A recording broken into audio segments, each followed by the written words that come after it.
Today, I shall be starting a topic, and we would be finishing the topic in the same class. It is not a very heavy topic. It is called organizational culture. So we can discuss about what organizational culture is, how can we define it, on what basis we can say that what could be the characteristics in a culture. Then I have two very small cases, which if we read, we can highlight on the characteristics which we would be discussing before that, and in few words we can discuss what subcultures are and how can we say that a particular organization has a strong culture, or if a particular organization has a weak culture. So what are the parameters on which we say that okay, this organization has a strong culture or this organization does not have same way. Okay, so we shall begin now, and I'm sharing my screen. Are you able to view the screen? Yes, ma'am. Okay. I should not, okay, I will not go in the slide mode because then I will not be able to. Okay, fine. So, if we talk about culture, we have heard about the culture in countries, we have heard about the culture in different cities, in organizations we are talking about now. So, what do you see in a culture? What do you see because of which you would say that, oh, their culture is different? Maybe if we go to South, we may say that their culture is different. Maybe if we go to US, or for example Saudi or some other countries, we may say that their culture is different. So on what basis we can say so? Because usually people know what a culture is. Usually they can perceive, usually they, if they visit a new country, a new place, a new city, they can identify the difference in their culture and maybe the culture there, but they don't have exact words to define culture. So maybe they know what it is, but they can't exactly define it. So what do you think? On what basis do you differentiate culture of any place or any person or any organization?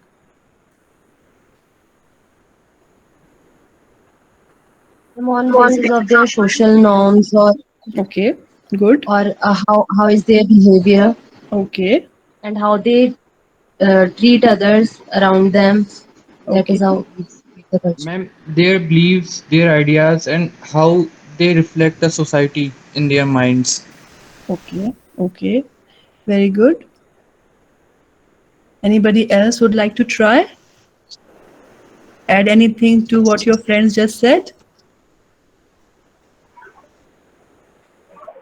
Maybe it also include their dressing and the building. I'm not able to get it. Can you please repeat it?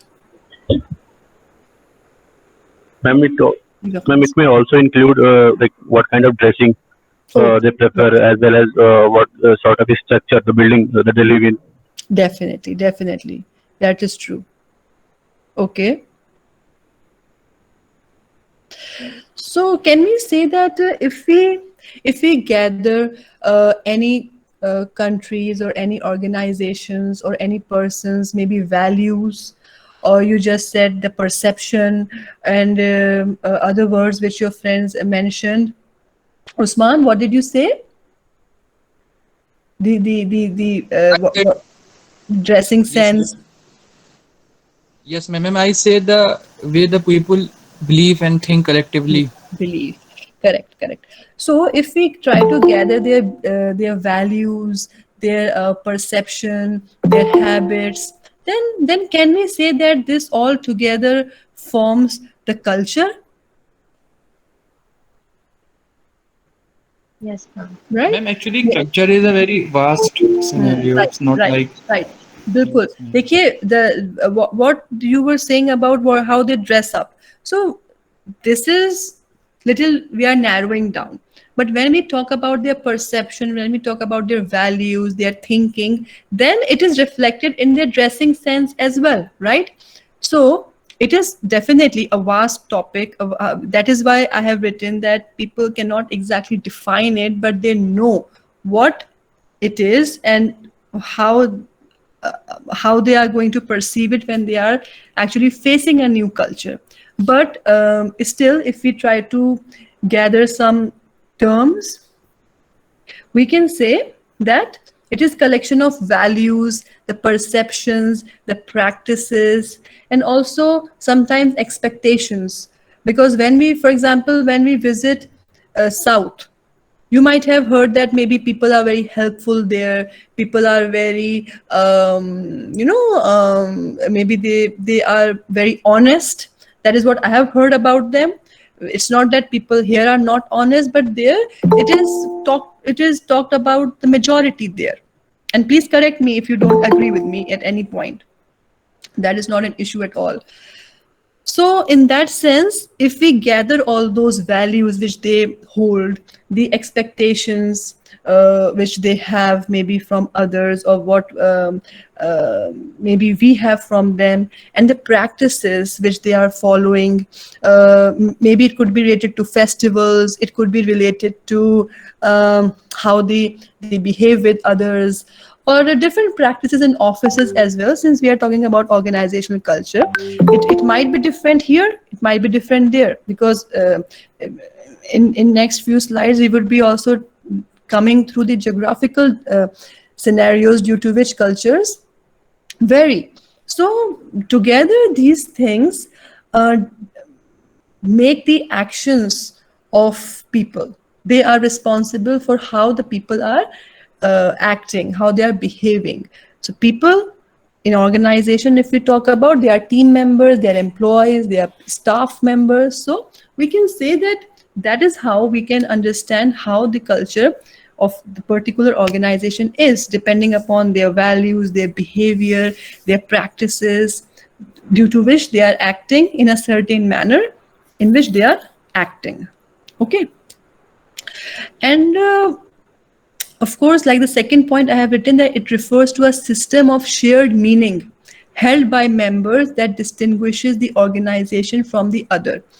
It is these values, these practices are shared in the organization, and that is why all the members of the organization are very comfortable with that. They are practicing similarly, they are having similar values, and that is why organization X could be different from organization Y on the basis of those shared meanings which are held by the members of that particular organization. Okay. And then we have these 7 characteristics which could define on what basis we can also understand organization's culture. Like one of your friends said that it is a very vast, many things come in a culture. So these are also 7 characteristics which seems to capture the essence of an organization's culture. We can identify how the culture is on the basis of these 7 characteristics. So first is innovation and risk taking. When we talk about innovation and risk taking, you know how in organizations many a times innovation is not supported. Risk takers are not appreciated. Some organizations are following their old pattern, and if some employees try to innovate, create new product, or maybe add new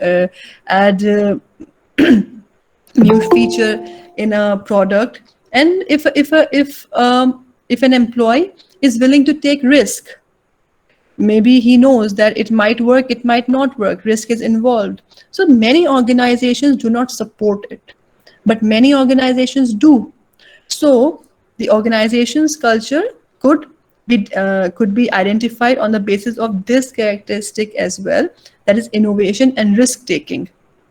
Higher the degree that employees are encouraged to take take risk, to be innovative, then the organization is more innovative, more risk-taking organization. But when the organizations are not supported to take risks and to innovate the product, to create new product, then we can say that the culture in this organization is not very innovative and not risk taking culture. Agree? Yes, ma'am. Okay. Yes. So similarly, the second characteristic which we can talk about is attention to detail. That how on this basis also we can understand the culture of an organization. Attention to detail would refer to how well the employees can show the precision. Precision means precision means anybody precise that they Accuracy, How G. accurate something is. accuracy. Exactly. The accuracy, how much they can do exactly what they are asked to. Okay. So the degree to which the employees are expected to be precise and to analyze things in detail and to give attention to very minute details. So this also defines a culture of an organization. If it is very important to do exactly what they are being told, and if they have to give very minute details and very minute attention to minute details and they cannot deviate at all, then we can say that the culture of that organization is high on attention to detail. And if they are being told to do, for example, work Z, and if they do maybe Z plus 1 or Z minus 1, so we can say that this the culture of this organization is low on attention to detail. Similarly, the third characteristic which can um,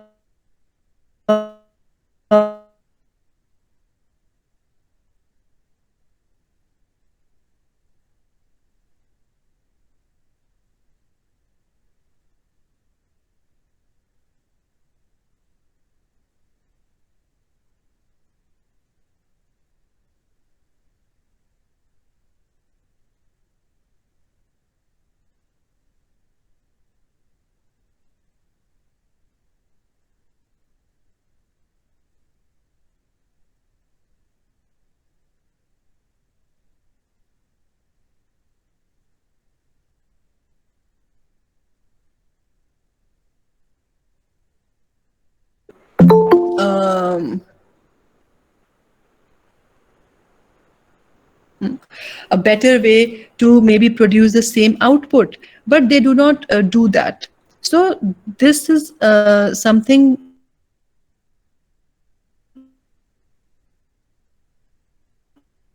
on the basis of which we can orientation if management focuses on results or outcomes rather on the techniques and processes which are used to reach those outcomes. So the degree can say that the organization's culture is high on outcome orientation. And if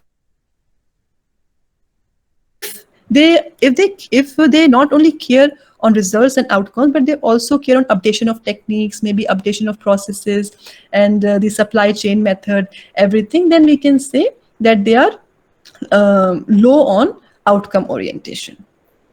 Okay. The fourth characteristic is people orientation. Any idea what this would be?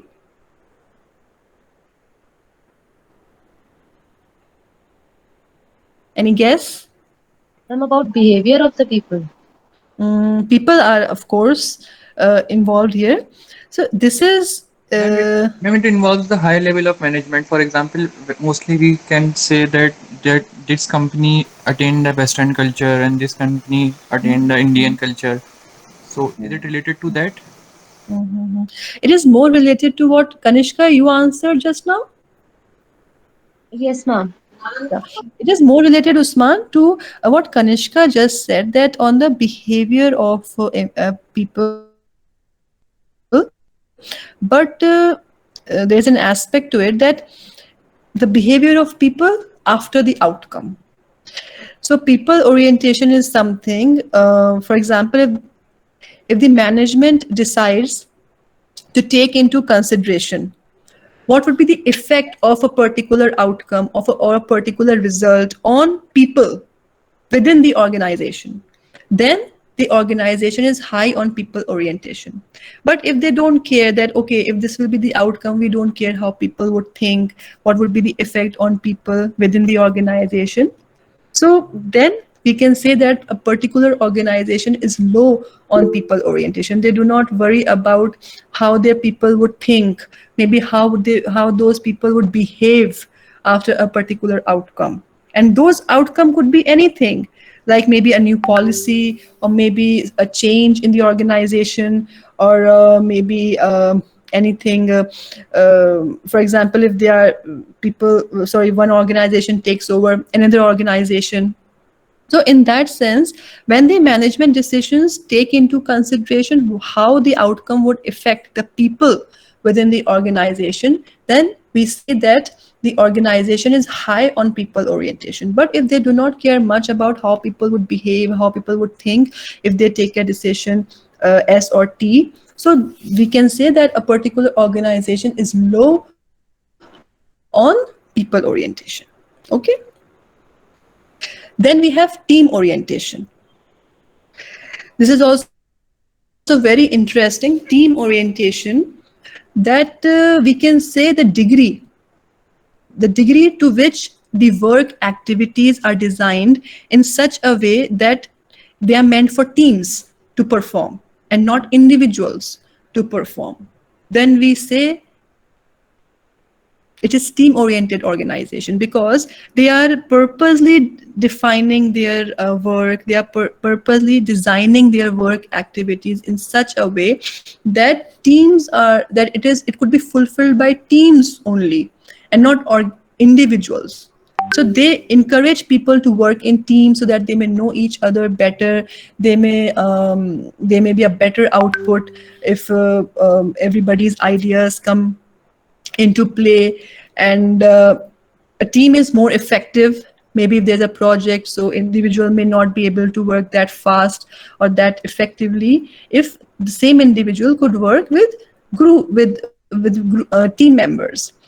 So if the degree to which those work activities are designed and are meant for teams to fulfill, then we can say the organization is high on team orientation. And if the work is designed in such a way that individual can fulfill and they are not very much focusing on teamwork, then it is said that the organization's culture is low on team orientation. Okay. Then the sixth characteristic we have is aggressiveness. Aggressiveness, as the name is suggesting, we can say that the degree to which the people are aggressive and they are very competitive to reach to their goal and not very easygoing, then we can say that the culture is very, very, very aggressive. That the people are very competitive, they are very hardworking, they are very aggressive to that they have to achieve the goal anyhow.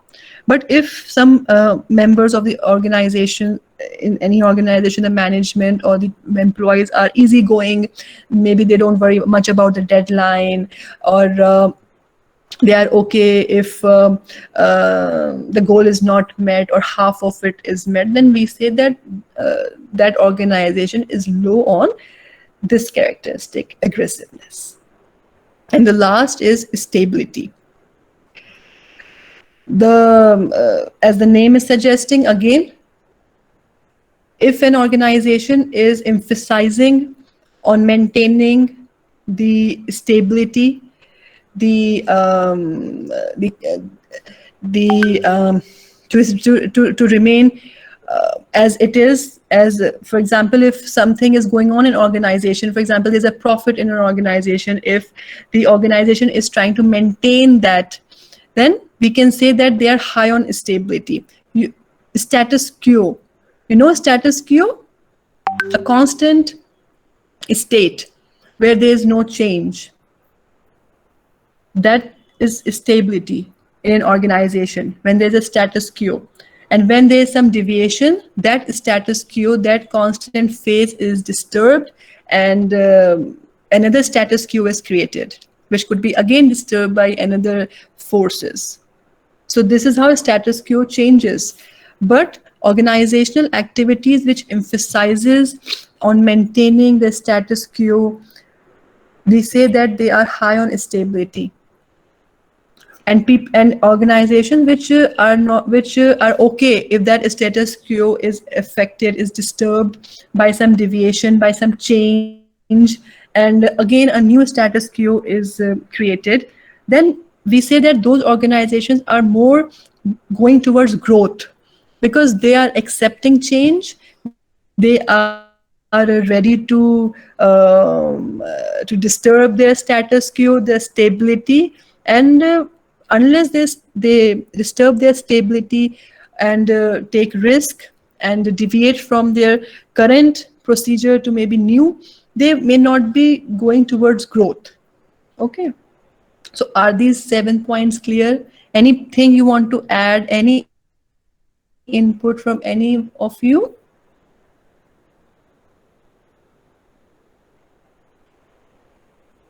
Tala, do you hear me?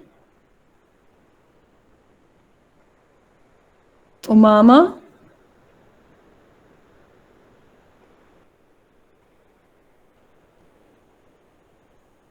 Yes, ma'am, I can hear you. So Umama, any point you want to add or any input?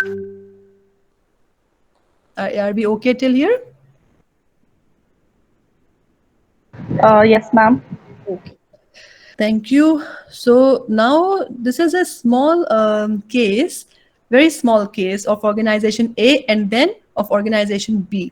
So when we read it, we can understand more in the light of these 7 characteristics which we have just discussed. And you would be able to appreciate that which organization is high on which characteristic. And you need to remember that it is not possible that a single organization is high on all the 7 characteristics or low on all the 7 characteristics. There may always be a combination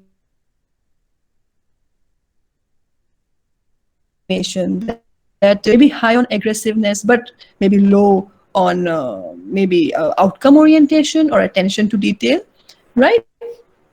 So who will read this case A of organization A for me?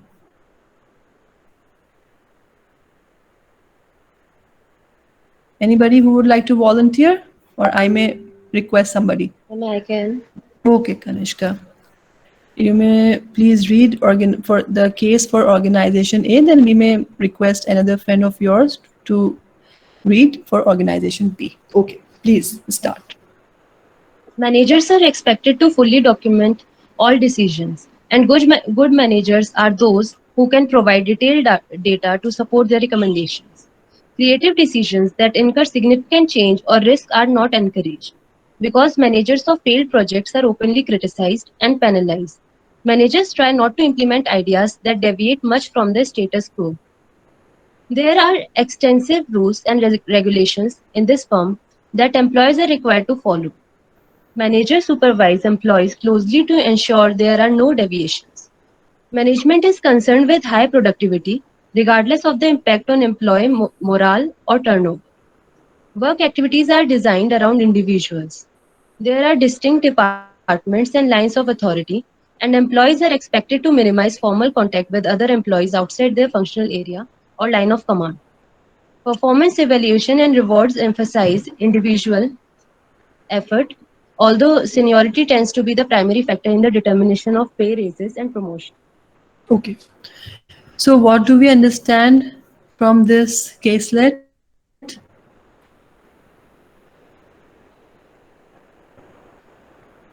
What is happening The firm is low on innovation and risk-taking parameter.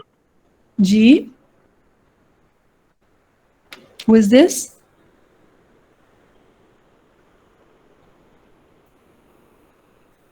Yes, please speak.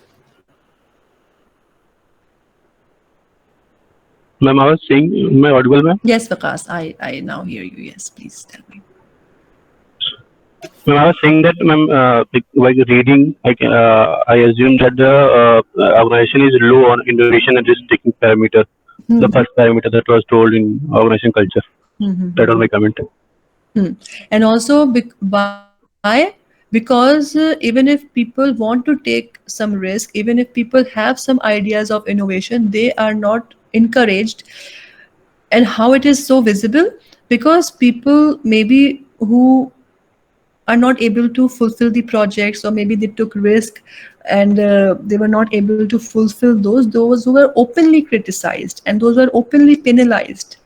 So, and that is why managers try not to implement ideas that deviate from the status quo.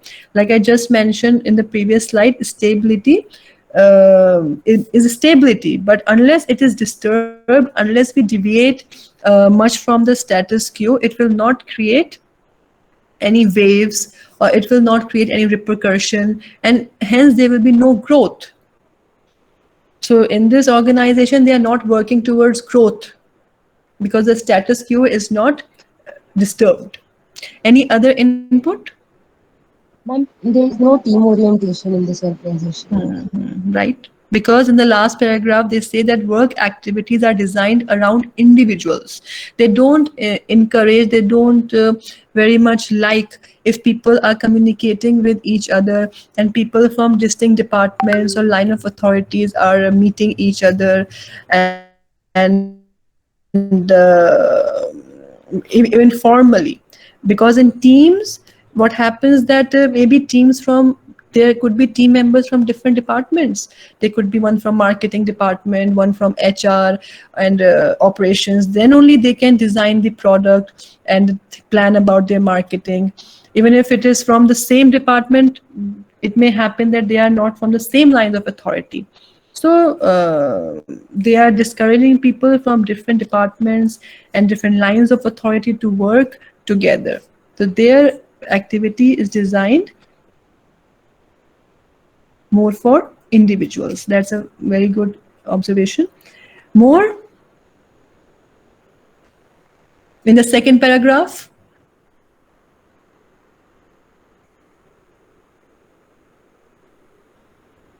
Zainab? Outcome oriented. Yes, they are concerned with high productivity regardless of on outcome orientation and low on which orientation? Ma'am, people orientation. People. Orientation, right? Because they don't care that the outcome would, how outcome would be affecting an organize people's behavior, their perception. Would they leave the organization, or would their morale go down? So this way they are high on outcome orientation and low on people orientation. Zainab? Zainab Bilgrami? Yes, ma'am. Yes, ma'am. Any observation, Zainab? देखो ये जो second paragraph की first line है, इससे आपको कुछ पता चलता है? There are extensive rules and regulations in this firm that employees are required to follow. Is this also connecting to any of the characteristic? Some aggressiveness. Aggressiveness, Zainab, any? Yes. Ma'am, Yes, attention ma'am. to detail. Yes, attention to detail. So Zainab, this was linked more to attention to detail because they are asked to stick to the rules and to be very precise, to do exactly what they are asked to. Okay, any other Okay. point if I'm missing? Also, this last sentence, performance evaluation and rewards emphasize individual effort, although seniority tends to be the primary factor in the determination of pay raises and promotion. Again, they are following hierarchy based, and they are not very much concerned if on the productivity. If people are producing, if people are performing well, they are not they may not be appreciating them in the term of raises, pay raises and promotion, because maybe they are low in the hierarchy. All right, so can we move on to the next slide?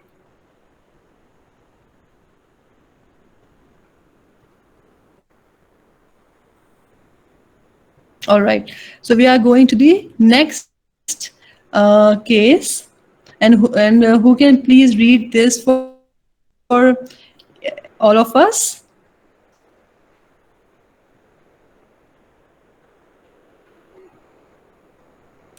Zainab, would you please like to read it?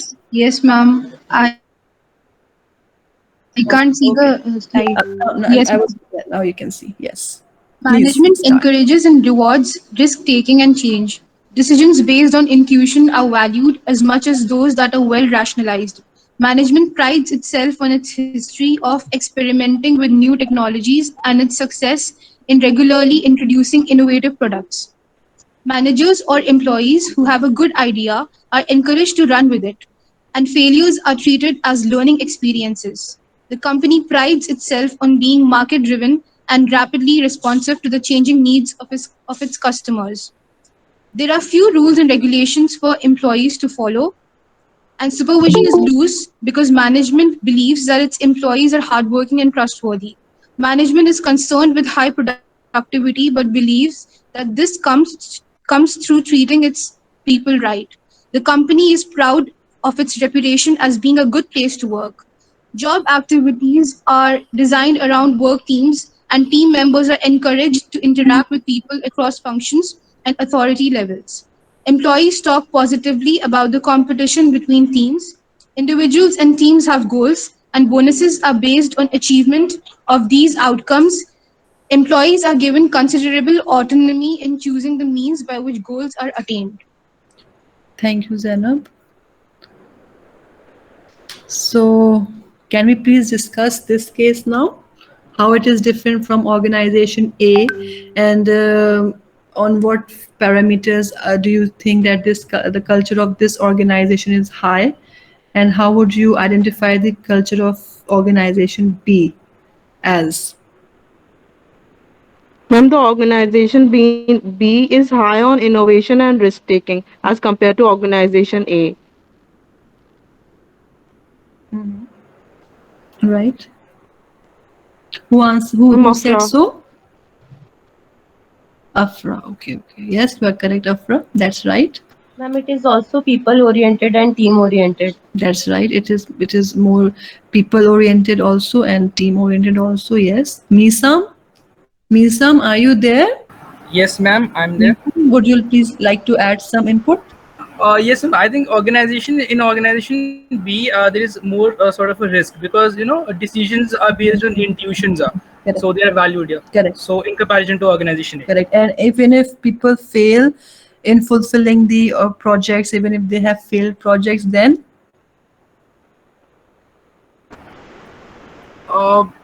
Uh, if the people have failed projects, I think in organization this the failed projects we have talked in organization A, but in comparison to A, so what I can infer is that the more risk is involved.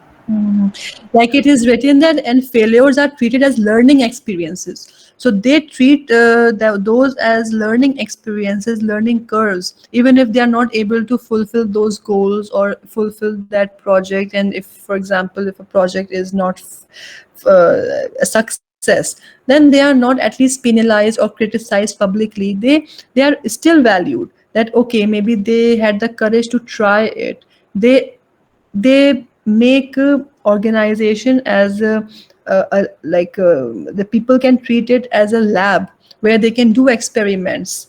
Of course, there may be losses also if such big projects fail, but still they have to start from somewhere. They have to take risks. So in this organization, failures are treated as learning experiences. They learn from their experiences, and maybe next time they won't fail. I would like to hear more. Ma'am, in this Ma'am, line, and the third paragraph. Ji Waqas. In third paragraph, it is written, ma'am, is talk positively about the competition between teams. So it is also high on aggressiveness, the sixth parameter that we were talking. That's it. They are high on aggressiveness because they are talking and also on team orientation, like Kanishka said, and there's a healthy teamwork, because if a few teams are working, they are like talking in a healthy manner bit about the competition among them. Okay, and I would like to hear from more. Varis, are you there? Varis Hussain? Yes, ma'am. Ma'am, Varis, का कोई input? as stated in second paragraph that there are few ways that the organization promote the creativity and rules. मैं समझ नहीं पाई. Varis, can you please say it again? Maybe there's some network issue. Hayat, Jasmine, Kashifullah. Yes, ma'am. Any point to add in for a two? And Ma'am, it's people friendly and it takes care, the organization takes care of its employee and they give a good learning curve for their employees. See, they say that there are few rules and regulations, but then still supervisor leaves them loose so that they can always alter things according to the betterment of the organization. So we can say that this is low on also on the for example, attention to detail, right? And then they say that management is concerned with high productivity, but believes that this comes through treating its people right. So same time they're high on outcome orientation, but again they are at the same time high on people orientation as well. Okay. All right. Anything else? Okay. So anything else you have to add, or is it good? I have a doubt. हाँ कनिष्का बताइए. Ma'am, in this line, employees talk positively about the competition. So, ma'am, in this, shouldn't be like it is less on aggressiveness because they are taking it positively? It should not be aggressiveness. You are right. I was also thinking the same. It should not be aggressiveness, because aggressiveness is more related to the degree to which people are aggressive of completing a goal, and they are competitive rather than easygoing. But here one aspect is there, that they are competitive, they are not very easygoing, that okay, that okay, we will fulfill, or they are not caring that other teams are also working. So maybe they are high on aggressiveness, because aggressiveness is more related to the competitive spirit and their aggressive spirit of reaching the goal, and not very easy going about maybe other teams are working or what competition they have around them. So we can say that it is high on aggressiveness. We can say so. Okay, ma'am. Okay, so any point anybody want to add, or shall we move on to the next slide?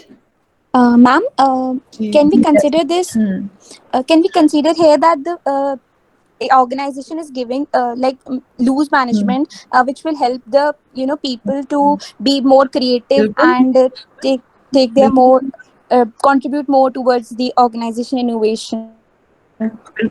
Bilkul, exactly. That is how they are giving them room to to create, to innovate.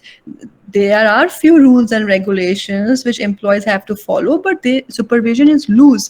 It is not that unke sar pe hai unke senior. It's not like that. They are giving some autonomy to perform. They may not be following all the rules, but they can change. देखिए rules and regulations भी हर तरह की हो सकती हैं. अब ये नहीं कि वो सारे ही rules change कर दें, but rules जो वो change कर सकें, जिनको change करने से कोई बहुत बड़ी effect ना हो, or maybe rules and regulations could be more about the project and not about the company as a whole. So it is definitely giving them room to experiment. और जैसे हमने first line में लिखा है कि management in this organization encourages and rewards people who take risk and change. और जब वो rules और regulations से थोड़ा सा हट सकेंगे तभी कुछ नया कर सकेंगे, right? Yes, ma'am. And also this has been done because they believe that employees are hardworking and they can trust them, that even if they deviate a bit from their rules, it would be for the betterment of the organization, not that they would do something which even organizations shouldn't perform, right? So definitely you are right, Jasmine. Very good observation. So we have two very small ideas to discuss. So let us discuss those also, so that in this class we can finish the culture. One thing is that there is subcultures. Now, how can we say subculture? Because subcultures gets developed in big organizations. It is not that subcultures could not be there in big organizations. Subcultures tend to develop in large organizations. And what do they reflect? Subcultures reflect common problems, common concerns of the members of, maybe, for example, just imagine that there is a department, marketing department. Maybe they are having, all the members are facing same problem, or maybe all the members are having same experience which they are facing in the same department or at that location, you can say. For example, people are, you must be studying in international business, that people are sent to the other locations of the same organization. So even there, they may have to face different subcultures. Even in India, if in the marketing department people are facing similar problems, they are facing similar experiences, then we can say that marketing department have a subculture that includes maybe core values of the dominant culture. If people in the marketing department are from same location, suppose, so that also could be an aspect of subculture. Maybe they have similar eating habits, similar understanding, way of understanding each other, or maybe similar way of greeting each other, similar kind of communication style they may be having. So this way there could be subcultures also, which develops in large organizations depending upon the common problems, not only in the department, but maybe they're related to their actual culture, the problems which they may be facing, or the experiences they face at that particular location or in the department. So subcultures are also formed in this way. And for example, if organizations are composed of numerous subcultures, suppose, then we can say that the main culture of the organization is an independent variable. Okay, it would be very less powerful because there are many other subcultures also which are dominating the functioning of the organization and how the activities are carried out in the organization. So in that scenario, the main culture, the organizational culture, would be treated as an independent variable and would be significantly less powerful. Okay, and if there are less subcultures, maybe in a single department there is a subculture, in that condition the organizational culture would hold its importance. It would be not less powerful, it will be fairly powerful, because only numerous subcultures can dominate the organizational culture, but not one subculture or two subcultures. Okay, is that also very clear, very simple? Aisha Khan? Yes, ma'am. All clear. Okay, Aisha.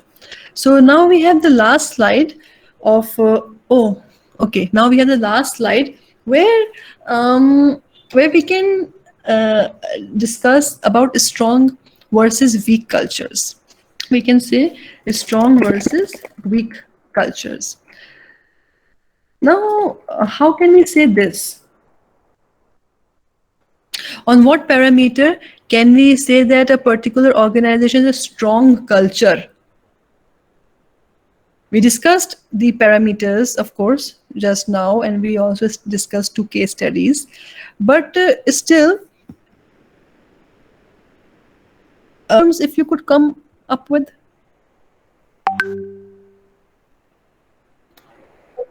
Ma'am, how are people liking the culture can describe it as strong or weak? Okay, yes, that's good. The stronger the culture, the greater is its influence on the behavior of the employee. You very correctly said, Kanishka. The more members who accept, for example, the core values, and the greater their commitment is, and that will define how strong the culture is. The greater their commitment, the stronger the culture, and the stronger the culture, the greater will be its influence on people and their behavior. And how this commitment comes? This commitment comes when people accept the core values of the organizations. The more members accept the core values of organization, the greater their commitment is. Because, for example, if there are 100 employees in an organization, but only 10 are accepting the core values and they are respecting the values, and you see in their practice, in their communication, in their, coming in time and respecting their seniors and the way they are communicating their values. If we see only 10 are doing that, then the commitment of rest of the people will go down. So the more members who accept the core values, the greater their commitment becomes. And the greater the commitment becomes, the stronger the culture becomes. And the stronger the culture is, the greater is its influence on people's behavior, on the employees' behavior. Because it's influencing them after all. So they will act accordingly, they will behave accordingly. So in a strong culture, the organization's core values are held, very strongly held by the organization, but also widely shared. It is not only that organization believes that, okay, I have these values, but they're also to be shared. They're also to be conveyed. They're also to be make sure that other people are following that and they're respecting it, and they are bringing reflection of those values in their day-to-day lives, in their professional lives at least.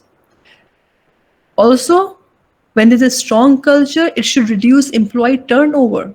People should, less employees should leave the organizations. Because again,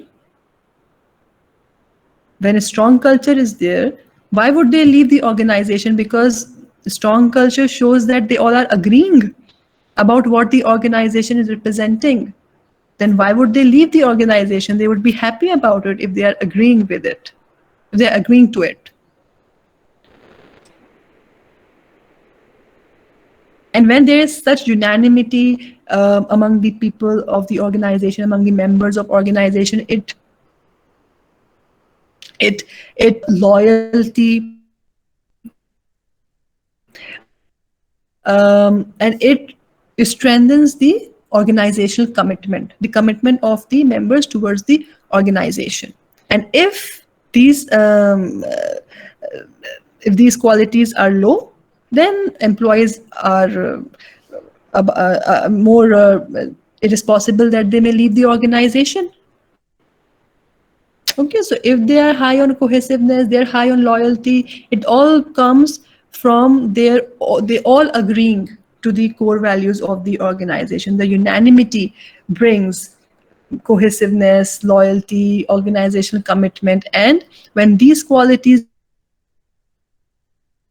are there within an employee, of course, people, if this will be the situation is vice versa, then definitely, if people are not agreeing to the core values of the organization, and they are not, company is not able to widely share the organization's core values, then their commitment would be low, and that would lead to less loyalty, less commitment, less their interest in the organization. Then definitely the employee turnover will be high.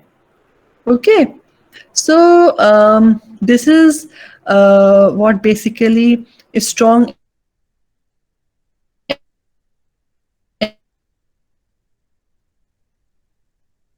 in on the basis of those 7 characteristics. So in order to have a positive mood among team members and to increase the performance of the teams, it is important that they all agree about the perception of organization's values and its core thinking of the organization. So anything you want to add, or because from my side it's done, and it's already 5 minutes above the time slot. So anything you want to add to this, or any comment, any input, any feedback, you are most welcome to share. Ma'am, can you give us a real example of weak culture? Well,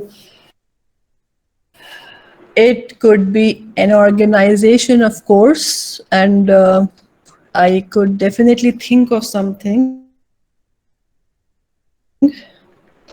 And while I take the attendance, and also other students may think if they can come across any such organization.